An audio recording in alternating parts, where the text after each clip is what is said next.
जय Hind all of you, this is Yogendra. एक बार फिर आप सबके बीच क्लास 12th इंग्लिश के सैम्पल क्वेश्चन पेपर के साथ। इसका एक भाग हम देख चुके हैं जिसमें सेक्शन ए, सेक्शन बी और सेक्शन सी को हम क्लियर कर चुके हैं। आज हम सेक्शन डी को, इसके पूरे सेक्शन डी को एक साथ क्लियर करेंगे। आप में से कोई चैनल पर नए हैं या अभी तक चैनल को सब्सक्राइब नहीं किया, सबसे पहले हम चैनल को सब्सक्राइब करें। चलते हैं सीधे सेक्शन डी पर। ये जो है टेक्स्ट बुक का जो फ्लेमिंगो बुक है हमारी, उसमें से पैसेज आया है, माई children this is the last lesson I shell give you. Last lesson हमारा पहला चैप्टर है, उसी से पैसेज आया है। पहला है, which of these orders has come from Berlin. Berlin से कौन सा ऑर्डर आया था? Closure of school, no French to be taught, rustication of French, transfer of M Hamel. तो no French to be taught, French भाषा उन्होंने पढ़ाना बंद कर दी थी। नेक्स्ट है, why does M Hamel want the students to be attentive. M Hamel क्यों चाहते थे कि छात्र जो है वह थोड़ा सा ध्यान दे? Because the order has come from Berlin, because it is his last French lesson, because he is about to tell important questions for their exam, because the government officer is on a visit. तो ये आज उनका अंतिम French lesson था, इसलिए वो चाहते थे कि सभी छात्र अच्छे से ध्यान दें। नेक्स्ट क्वेश्चन है, which of this seemed old friend to French. कौन सी चीज़ें फ्रेंच को पुराने दोस्त की तरह दिखती है? तो उसको M Hamel, the black board, his classmates, his books. उसकी जो किताबें थी उसे पुराने दोस्त जैसी अब दिखने लगती है। What a thunderclap these words were to me. Which of these expresses the meaning of the underline word in the above line. Above line में जो थंडर क्लेप शब्द आया है उसका आशय क्या है पूरे सेंटेंस के संदर्भ में? थंडर क्लेप का आशय तो होता है नहीं तो बादलों की गड़गड़ाहट, परंतु यहाँ होता है लाउड एंड क्लियर आशय नहीं है। स्टार्टलिंग एंड अनएक्सपेक्टेड, उसको आश्चर्यचकित कर देता है और ऐसी बात उसके सामने आती है जिसकी उसको आशा नहीं होती है, जिसका वो अनुमान नहीं लगाता है। तो इसमें बी वाला आंसर सही है। नेक्स्ट क्वेश्चन है, which of these moods did French expresses when he was told that it was his last French lesson. किस प्रकार का मूड फ्रेंच एक्सप्रेस करता है जब वो सुनता है कि आज उसका फ्रेंच भाषा का अंतिम लेसन है? इंस्पायर्ड एंड चेयरफुल, वो प्रेरित होता है और मुस्कुराता है। रिपेंटिंग एंड सोरोफुल, उसको पश्चाताप होता है और दुख होता है। Optimistic and serious, romantic and humorous. तो इसमें बी वाला है, उसको पश्चाताप होता है और दुख होता है। नेक्स्ट एक्सट्रैक्ट है हमारी पोइम में से, read the following extracts and answer the question that follow. Now we will count to 12 and we will all keep still. अब हम 12 तक गिनेंगे और सभी शांत हो जाएंगे। कीपिंग क्वाइट पोइम से हैं, for once on the face of the earth let's no speak in any language. और हम देखेंगे कि इस पृथ्वी के ऊपर, इस धरती के ऊपर कोई भी व्यक्ति किसी भी भाषा में बात नहीं कर रहा है, यानी बिल्कुल शांत हो जाना सबको।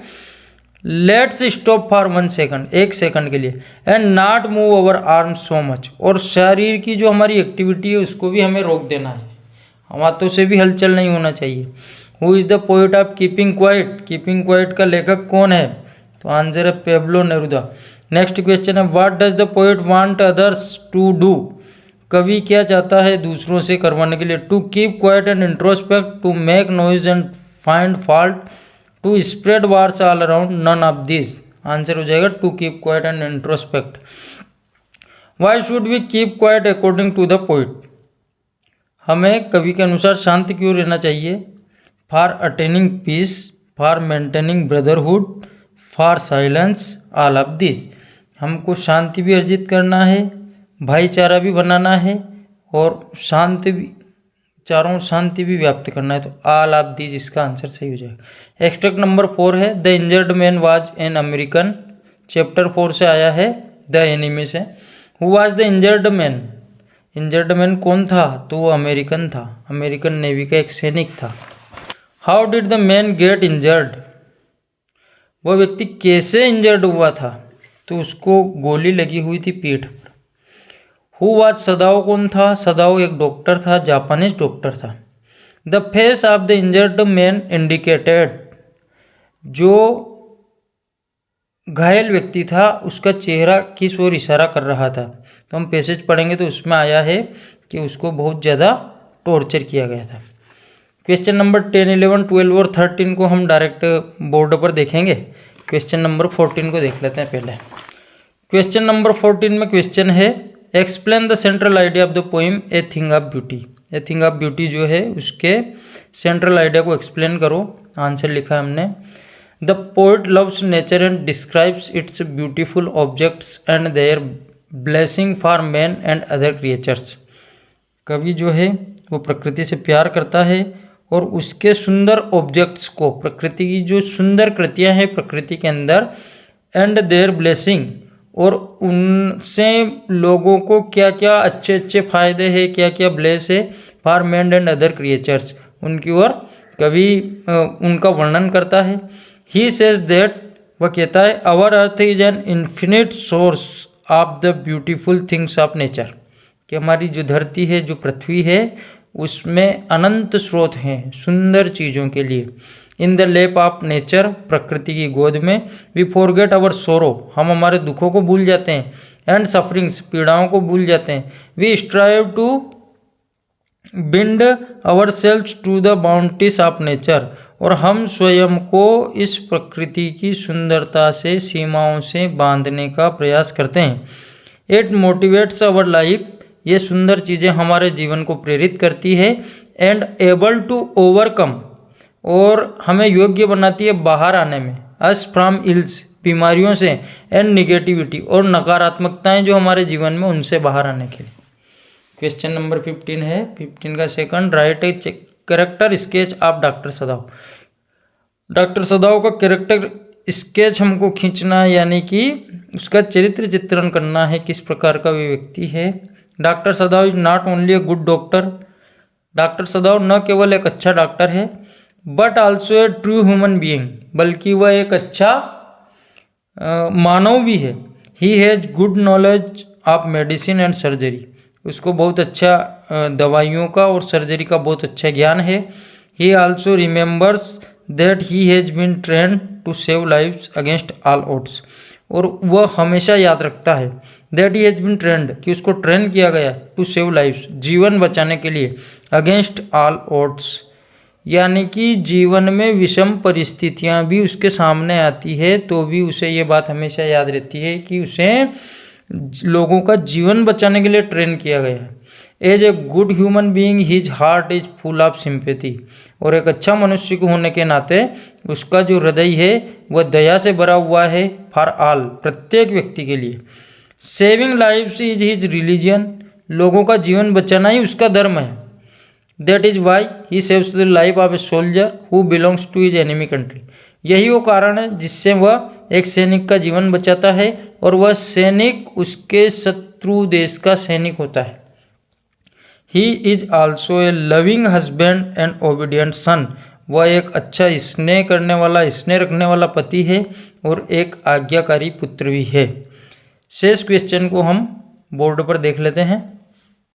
सैंपल पेपर के हम बच्चों के क्वेश्चन देख लेते हैं।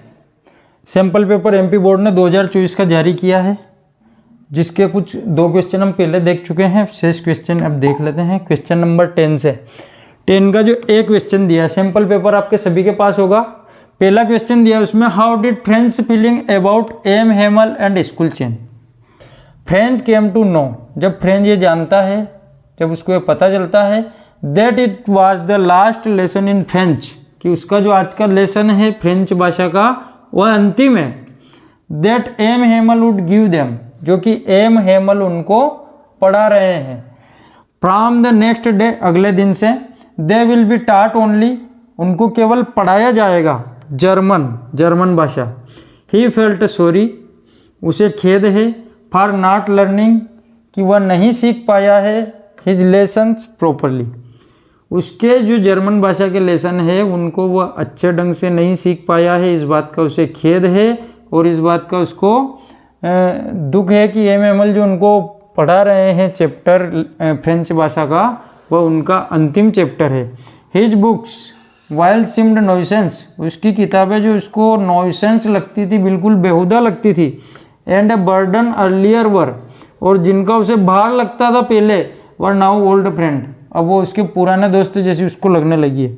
His feeling about M Hamel also change, और उसके जो भाव थे एम हेमल के प्रति, एम हेमल क्या है कि डांटते थे, रूल से मारते थे, तो उसके भाव पहले अच्छे नहीं थे, तो वो भाव भी उसके बदल जाते हैं।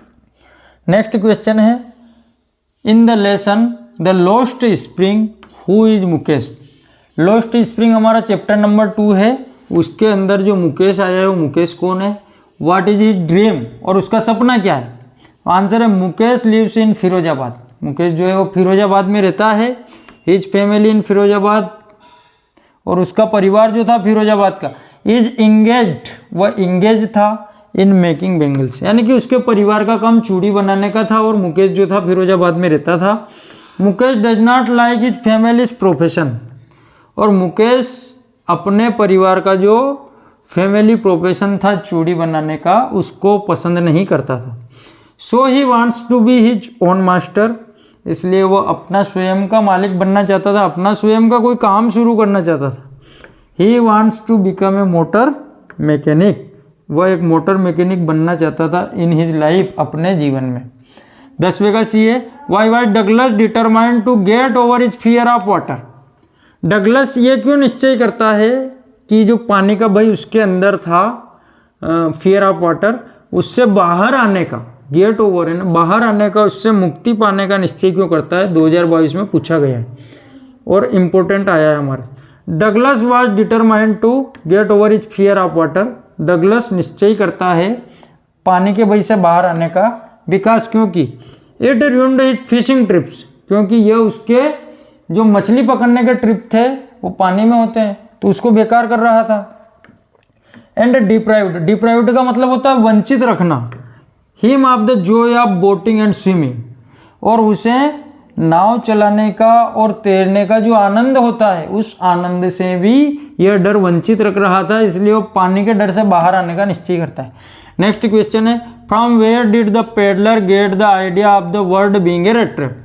फ्रॉम वेयर ने कहाँ से, पेडलर ने वह घुमंतुक व्यक्ति आइडिया प्राप्त करता है, वर्ड ने संसार, बीइंग ए रेट ट्रैप, संसार जो है वह एक चूहेदानी है, इस प्रकार का विचार ये पेडलर कहाँ से प्राप्त करता है। The peddler used to sell rat traps, जो घुमंतुक व्यक्ति है, आवारा प्रकार का व्यक्ति है, यह चूहेदानियाँ बेचता है। He got the idea of the word being a rat trap, और उसको संसार एक चूहेदानी है यह आइडिया मिलता है। From the rate traps that he sold, उन्हीं चूहेदानियों से जिनको वह बेच रहा होता है।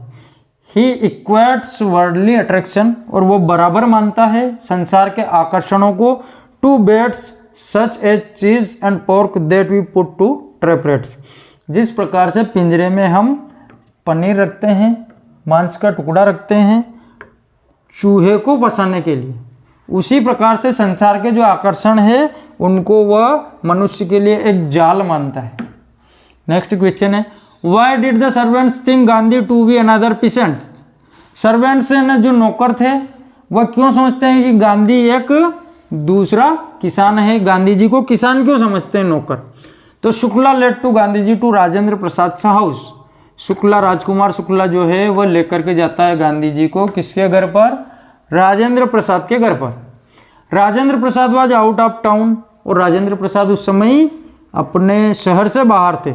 But the servants new Rajkumar Shukla, परंतु ये जो नौकर थे ये इस शुक्ला को, इस राजकुमार शुक्ला को पहले से जानते थे, एज ए पुअर पीसेंट, और जानते थे कि ये एक गरीब किसान है। Gandhi ji was also clad in a simple dhoti, और गांधी जी को हम सब जानते हैं कि वो एक साधारण धोती पहनते हैं। And was the companion of A pheasant, और एक कंपेनियन यानी साथी के रूप में आए, किसके, एक किसान साथी के रूप में वहां पर आए। किसान किसको जानते थे, वो शुक्ला को, और शुक्ला के साथ आए थे और धोती पहन रखी थी, इसलिए वो सर्वेंट्स जो है वो अनुमान लगाते हैं, थॉट्स या सोचते हैं Gandhi to be another peasant, इसलिए गांधी को वो दूसरा किसान सोचते हैं, दूसरा किसान मानते हैं। नेक्स्ट क्वेश्चन है, why is pancakes related to Gemini Studios. Pancake जो है वह जेमिनी स्टूडियो से कैसे जुड़ा हुआ है, क्यों जुड़ा हुआ है। आंसर है, pancake was the brand name of the makeup material. Pancake जो है यह एक मेकअप का सामान है। It is related to Gemini Studios, ये जेमिनी स्टूडियो से जुड़ा हुआ है। बिकॉज क्योंकि जेमिनी स्टूडियोज बोट इट, जेमिनी स्टूडियो इसको खरीदता है इन ट्रकलोड्स, ट्रकों से इसको खरीदता है। And used it in large quantity, और बहुत अधिक मात्रा में इसका उपयोग करता है। नेक्स्ट है what were the options that Sophie was dreaming of, वे कौन कौन से ऑप्शन थे और कौन कौन से ख्वाब थे जिनको सोफी देखती थी। Sophie was dreaming of having a boutique, वो सबसे पहला ख्वाब बुटीक खोलने का देखती है। बिकमिंग ए मैनेजर, एक मैनेजर बनने का देखती है। बीइंग एन एक्ट्रेस, एक एक्ट्रेस बनने का देखती है। And becoming a fashion designer, और चौथा ख्वाब देखती है कि वो एक फैशन डिजाइनर बन जाएगी। नेक्स्ट क्वेश्चन है in the poem my mother at 66, poem के क्वेश्चन आ गए। Why are the young trees described as sprinting, my mother at 66 जो पोइम है उसमें युवा पेड़ों को दौड़ते हुए क्यों दिखाया गया है। ये आंसर चैप्टर पोइम फर्स्ट की उसमें भी मैंने क्लियर करवाया आपका। The young trees are described as sprinting, पेड़ों को दौड़ते हुए दिखाया गया है। बिकॉज क्योंकि they are full of strength, क्योंकि एक तो शक्ति से भरे हुए शक्ति का प्रतीक है। And they seem to be running, और वो दौड़ते हुए दिख रहे हैं। बिकॉज क्योंकि द पोइटेस इज ड्राइविंग, क्योंकि पोइटेस जो है वह ड्राइविंग कर रही है। और जब कभी हम ड्राइव करते हैं, ट्रेन से यात्रा करते हैं, बस से यात्रा करते हैं, तो पेड़ जो पीछे निकलते हैं या कोई भी सामग्री पीछे निकलती है वो हमको दौड़ती हुई दिखती है। नेक्स्ट है in the poem keeping quiet what does the poet mean by saying victory with no survivors. Keeping quiet जो पोइम है उसमें कवि ने एक बात कही है कि विक्ट्री विथ नो सर्वाइवर्स, जीत जहां पर कोई भी जीवित नहीं बचेगा। इससे कवि का क्या आशय है। तो the poet means the war mongers, कवि का आशय है कि जो युद्ध मोंगर्स ने भड़काने वाले जो लोग हैं, युद्ध भड़काने वाले जो लोग हैं, फॉर वार्स प्रोड्यूस विक्टर्स, तो उस युद्धों में जीत तो होती है, but the result of war is death and destruction, परंतु उस युद्ध का परिणाम मृत्यु के रूप में तथा विनाश के रूप में भी आता है। For both the victor and defeated, दोनों पक्षों के लिए, जो जीतता है उसके लिए भी और जो हारता है उसके लिए भी। नेक्स्ट क्वेश्चन है in the poem A road side stand why does the poet call the car selfish. Poem का नाम है रोड साइड स्टैंड, उसमें कवि ने जो कारें हैं उनको स्वार्थी क्यों कहा है। The poet calls the car selfish because, कवि ने कारों को स्वार्थी कहा है क्योंकि they do not stop at road side, क्योंकि वे रोड पर नहीं रुकती है। रोड साइड स्टैंड, क्योंकि वह रोड साइड स्टैंड यानी रोड के किनारे जो दुकान बनी हुई है उस पर नहीं रुकती है। And do not by the goodies of poor villagers, और वो जो गरीब ग्रामीण लोग हैं उनके सामानों को वो लोग नहीं खरीदते हैं, सीधे अपनी गाड़ी को लेकर के चले जाते हैं। नेक्स्ट क्वेश्चन है what does the third level refer to. तृतीय तल किसकी ओर इशारा करता है। आंसर है the third level refers at the grand central station of New York. New York का एक रेलवे स्टेशन है जिसका नाम है ग्रैंड सेंट्रल स्टेशन, उसकी ओर इशारा करता है। डज नॉट रियली एक्सिस्ट, उस स्टेशन पर कोई तीसरा तल है ही नहीं। देर आर ओनली टू, वहाँ पर केवल 2 तल है लेवल्स एट द स्टेशन, उस स्टेशन पर। The third level is product of Charlie's imagination, तीसरा लेवल जो है वह केवल चार्ली की कल्पना मात्र है। नेक्स्ट क्वेश्चन है in what condition did doctor Sadao and Hana find the white man at the sea shore. समुद्र के किनारे डॉक्टर सदाओ और उनकी पत्नी हाना उस वाइट मैन को, उस सफ़ेद व्यक्ति को किस परिस्थिति में पाते हैं। आंसर है doctor Sadao found the white man in injured condition, घायल स्थिति में वो उनको मिलता है। On the right side of his lower back, और अपनी पीठ पर राइट साइड में नीचे की तरफ। ही गोट ए गन शॉट, उसको बंदूक लगी हुई थी, गोली लगी हुई थी। ही वॉज फेंटेड, और वह बेहोशी की स्थिति में उनको मिलता है। नेक्स्ट क्वेश्चन है how does Derry get his face burned, कैसे डेरी का चेहरा जला हुआ था। Derry gets acid on one side of his face, Derry के चेहरे पर एक तरफ एसिड डल गया था। So his face was burnt, इसलिए उसका चेहरा जला हुआ था। क्वेश्चन है justify the title of the story the last lesson. Last lesson हमारा एक चैप्टर है, उस चैप्टर की स्टोरी के टाइटल को हमें जस्टिफाई करना है कि ये शीर्षक जो है यह उचित है, यह ठीक है। तो आंसर है in my opinion the title of the lesson the last lesson is quite appropriate. मेरी राय में जो टाइटल है द लास्ट लेसन यह पूर्ण रूप से उचित है। The lesson presents a vivid description of M Hamel's last lesson in the class on the last day. M Hamel का जो अंतिम लेसन होता है और पढ़ाने का अंतिम डे होता है क्लास में, कई तरीकों से वो अपना डिस्क्रिप्शन देते हैं। There came an order from Berlin, वहाँ पर बर्लिन से एक ऑर्डर आया था banning the teaching of French, जिसमें फ्रेंच भाषा पर पढ़ाने पर बैन लगा दिया गया था। According to the order only German was to be taught, और उस आदेश के अनुसार केवल जर्मन भाषा पढ़ाई जाएगी in the schools of Alsace and Lorraine, Alsace और लोरेन के स्कूलों में। Addressing the students he said my children this is my last lesson in French, और अपने बच्चों को एड्रेस करते हुए कहते हैं कि बच्चों ये आज मेरा अंतिम पाठ है, लास्ट लेसन है फ्रेंच भाषा का। इसी प्रकार से जो शीर्षक है द लास्ट लेसन वह एप्रोप्रिएट है, उचित है, ठीक है। नेक्स्ट क्वेश्चन है what made the peddler finally change his वेस। किस कारण से पेडलर जो है आखिरकार अपने रास्ते को बदल लेता है, अपना तरीका बदल लेता है। एमपी बोर्ड में 2022 में पूछा गया है। आंसर इसका हम देख लेते हैं। Answer number 13, the peddler was treated very politely. जो पेडलर है उसको बहुत ही विनम्रता पूर्वक व्यवहार किया जाता है एंड फ्रेंडली, दोस्ताना किया जाता है, दोस्ताना ढंग से व्यवहार किया जाता है बाय एडला विल्मेंसन के द्वारा। She entertained him even after knowing the mistake about his identity, और वह उसकी आवभगत जारी रखती है उसको पहचानने में गलती हो गई थी ये जानने के बाद भी। She gifted him a suit as a Christmas gift, वो क्रिसमस गिफ्ट के रूप में उसको एक सूट देती है। And offered him to stay with them in the next Christmas, और उसको ये ऑफर भी देती है कि अगली क्रिसमस भी वो उनके साथ आकर के रह सकता है।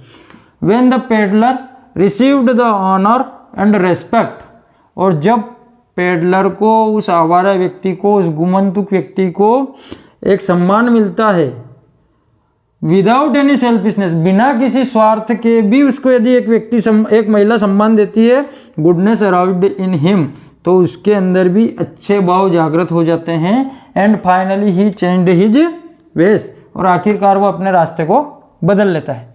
नेक्स्ट क्वेश्चन है in the lesson Indigo why is Rajkumar Shukla described as being resolute. Rajkumar Shukla को दृढ़ संकल्पी, दृढ़ निश्चयी क्यों दिखाया गया है? आंसर है Rajkumar Shukla wanted Gandhi ji to accompany him to his district. Rajkumar Shukla चाहते हैं कि गांधी जी उसके साथ उसके ज़िले में आए। नेम चंपारण, ज़िले का नाम है Champaran. And Gandhi ji was busy at that time and had many engagements, परंतु गांधी जी के पास, जब वो गांधी जी से इस प्रकार का आग्रह करता है तो गांधी जी के पास उस समय बहुत ही व्यस्त उनका समय होता है और कई सारे एंगेजमेंट से आगे उनके कई सारे प्रोग्राम फिक्स होते हैं।